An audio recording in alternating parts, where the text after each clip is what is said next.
2018 Chevrolet Equinox 2.0 TAWD. General Motors has become surprisingly adept at developing rear-wheel drive chassis that humiliate Europe's legacy sports sedans and coupes. The Cadillac CTS, for example, makes the Audi A6 feel as if it has a sprained ankle, and it positively fat-shames the BMW 5 Series. And last year, when we found ourselves confronted with the choice of whether to loft the Mercedes-AMG C63S or the Chevy Camaro to our 10 best list, it was Milford, not Half-Alterbach, that carried the day. Now GM is moving into the rapidly expanding suburb of crossover and bird, applying its dynamic aptitude to people movers. The all-new Chevy Equinox, and we can't even believe we're saying this, considering where the old Equinox left off, feels more connected, nimble, and dialed in than some far costlier German competition.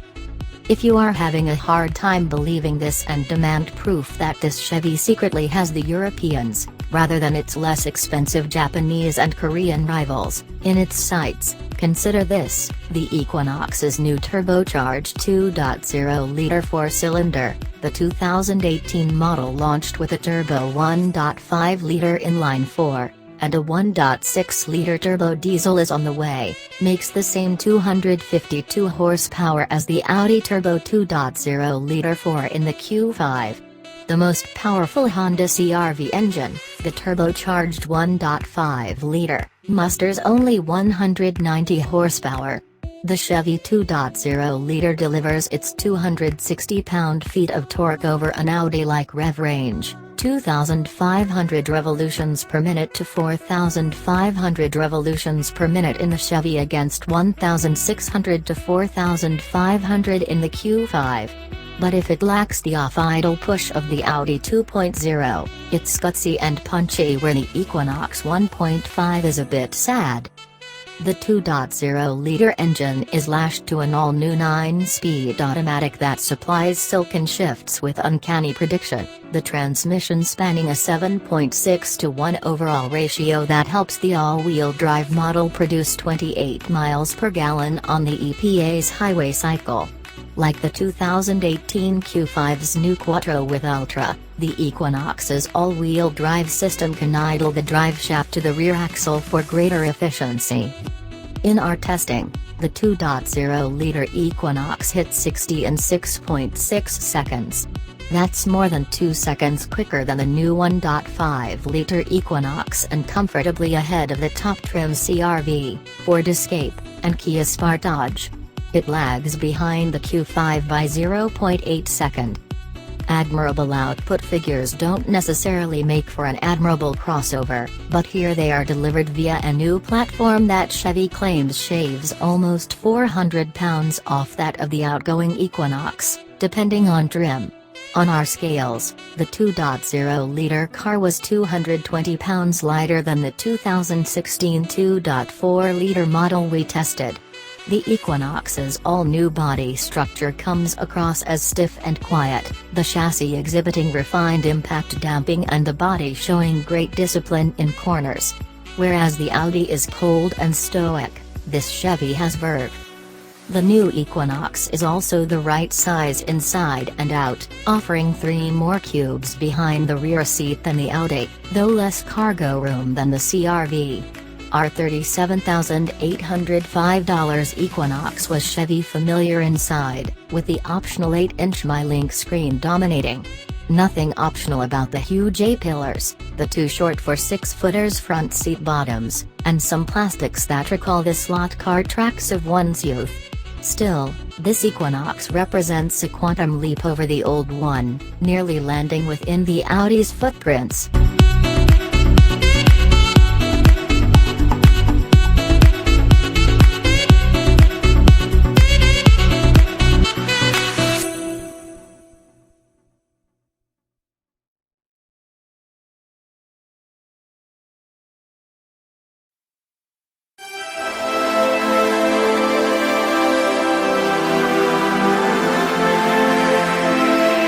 2018 Kia Niro plug-in hybrid. The idea is simple: plug it in when you can, and your visits to the pump will become less frequent. That's probably the way plug-in hybrids like the Kia Niro should be pitched to car buyers.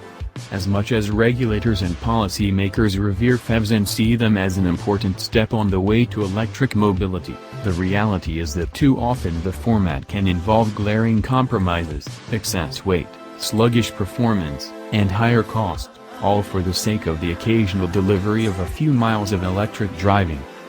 The best plug-in hybrids sell themselves on low running costs and not overcomplicating things, and that's exactly what Kia has done with this Niro. The carmaker has managed to fit an 8.9 kWh battery under the back seat without encroaching on seating or cargo space. There's a 3.3 kW onboard charger capable of providing a full charge in about 2.5 hours with a common level 2 commercial charger, or about 9 hours with a 120-volt wall socket. Compared with the regular, non-plug-in Niro hybrid, the PHEV also has upgraded power electronics and a stronger electric motor, good for 60 horsepower versus 43. Total output remains 139 horsepower and 195 pounds-to-foot, but there's enough electrified muscle to reach 75 miles per hour in EV mode. Plug it in when you can. Our first drive opportunity took place in California, the state slated as the initial sales focus for the model, although it will be available for order throughout the United States, where Kia started us out with a full tank of gasoline but not a full charge, a move that we took as a not-so-subtle statement about how the brand sees this model. On a 498-mile, meandering route from Costa Mesa, California, to San Francisco, we did one recharge at our overnight stop in Paso Robles, which fully topped off the battery. We also plugged in the car briefly at other various stops whenever we easily could do so, about 10 minutes at a time in several instances. Over those many small recharges, we added the equivalent of nearly another full charge, and finished the drive with a trip computer indicated 51 miles per gallon. We didn't have to refill the 11.4-gallon gas tank. At the end of the drive there was an indicated 44 miles of gasoline range remaining. The driver can select between electric and hybrid modes to tap into the electric driving immediately or to save it for later. Following our one full charge, we covered 24 miles on battery power alone, with the climate control off but the heated seats and steering wheel on, before the system switched back to hybrid mode. Unlike the Kia Optima plug-in hybrid, the Niro PHEV does not include a mode that lets you recharge the battery as you drive. Models and money.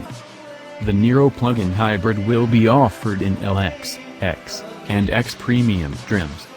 Base LX models include a power driver's seat, dual-zone automatic climate control, lane keeping assist, adaptive cruise control, and a 7.0-inch touchscreen infotainment interface with Android Auto and Apple CarPlay connectivity. X models add blind spot detection and rear cross-traffic alert, plus upgraded upholstery and heated front seats. The top X Premium, which is what we drove, gets a 7.0-inch display panel and the gauge cluster, adding a tachometer display for sport mode, plus leather seats, ventilated front seats, a heated steering wheel, a Harman Kardon audio system, a wireless phone charger, and an 8.0-inch center touchscreen with navigation. Pricing ranges from $28,840 for the base car, climbs to $32,440 for the X, and tops out at $35,440 for the X Premium. While the base price for the Niro Hybrid is $24,180, factor in the $4,543 federal tax credit for the plug-in and the difference in price between the two all but disappears, and that's before any additional state incentives that could make the plug-in effectively cheaper. It's the inherent practicality and value that sells us on the Niro. It's no wonder the hybrid has outsold the closely related Hyundai Ioniq by nearly 2.5 to 1 in the US to date and is gaining on the Prius. With crossover-like seating, space, style, and versatility, there's no real downside to the plug-in Niro. Charge it a couple of times a week when you can, and you'll have one of the most efficient vehicles on the market that also can take your family anywhere on the weekend.